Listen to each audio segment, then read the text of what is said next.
Pärnu eelarvamusfestival 2025 oli mitme Pärnu organisatsiooni, Pärnu Huubi, Pärnu Vabakonna Maja ja Kõneklubi ühisloome, mille eesmärk oli tuua kokku kohalikud inimesed, et arutleda just neile olulistel teemadel.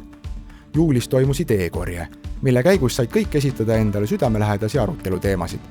Valituks osutus 8 teemat, mille autorid olid siis hiljem ka üritusel arutelude eestvedajad. Kokku tuli eelarvamusfestivalile ligikaudu 100 Pärnust hoolivat inimest ning päev lõppes Kõneklubi eestvedamisel toimunud vabalava aruteluga. Pärnu, linn, millest me unistame.